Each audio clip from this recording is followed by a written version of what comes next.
പറ്റും. ഇവിടെ law and order issue ഉണ്ട്. ഇപ്പോ ഞാൻ പറയട്ടെ, ഇവിടെ ലോ ആൻഡ് ഓർഡർ ഇഷ്യൂ. ഇതര മതസ്ഥയിൽപ്പെട്ട പ്രായപൂർത്തിയായ യുവതിയും യുവാവും കല്യാണം കഴിക്കുന്നതിൻ്റെ വീഡിയോ ഇപ്പോൾ ഫേസ്ബുക്കിൽ പല ആളുകളും അപ്ലോഡ് ചെയ്തിട്ടുണ്ട്. ഇത് എന്ന് നടന്നതാണെന്ന് അറിയില്ല. ഇത് ചോദ്യം ചെയ്യുന്ന പോലീസുകാരൊക്കെ മാസ്ക് ഒക്കെ വെച്ചിട്ടുണ്ട്. അപ്പോൾ ഏകദേശം കുറേ കൊല്ലങ്ങൾക്ക് മുമ്പുള്ളൊരു വീഡിയോ ആണ്.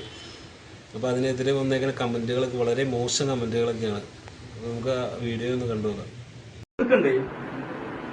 ഒരു ലോ ആൻഡ് ഓർഡർ ഇഷ്യൂ ഇവിടെ ഉണ്ട്. ആ ഇഷ്യൂ നമുക്ക് പരിഹരിക്കണ്ടേ? അതിനുള്ള ഒരു കോമഡിയാണ് ഈ പറയുന്നത്. അല്ല ഇയാൾ നിർബന്ധിച്ച് ആരോടെയും പറഞ്ഞയക്കാനല്ല.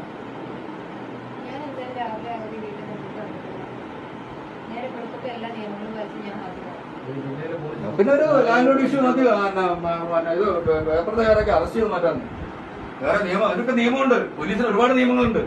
നിങ്ങളിതൊന്ന് മനസ്സിലാക്കണം. നിങ്ങളിപ്പോ വിവാഹിതരല്ല, നിങ്ങളത് മനസ്സിലാക്കൂ. സൗര ലൈവ് ഇടുന്നതിലൊന്നും ഒരു കാര്യമില്ല. ഇത് നിയമമാണ് നിങ്ങൾ പറയുന്നത്. നിങ്ങൾ വിവാഹിതരല്ല. ഇപ്പോ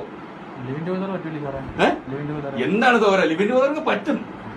ഇവിടെ ലോ ആൻഡ് ഓർഡർ ഇഷ്യൂ ഉണ്ട്. ഇപ്പോ ഞാൻ പറയട്ടെ, ഇവിടെ ഒരു ലോ ആൻഡ് ഓർഡർ ഇഷ്യൂ ഉണ്ട്. ആ ഇഷ്യൂ നിയന്ത്രിക്കുക എന്നുള്ളത് പോലീസിന്റെ ഉത്തരവാദിത്തമാണ്. അതിനുവേണ്ടിയാണ് നമ്മൾ ഇങ്ങനെ എല്ലാ കാര്യങ്ങളും പറയുന്നത്. നിങ്ങൾക്ക് നിയമപരമായി നിങ്ങൾക്ക് ഒരുമിച്ച് ജീവിക്കാം, അതൊക്കെ അവകാശമുണ്ട്. ഇവിടെ എന്ത് ഇഷ്യൂ സാറേ ഉള്ളത്? ഇത്രയും പേര്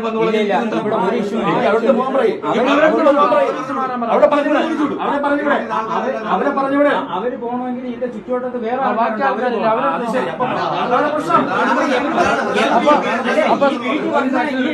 ഈ വീട്ടിൽ വന്ന പെൺകുട്ടിക്ക് ഒരു ഇവിടെ സുരക്ഷിതമായിരിക്കണം. നിങ്ങളെ ഞാൻ പറഞ്ഞ അപ്പൊ ഈ പോലീസ് ഒരു സുരക്ഷിത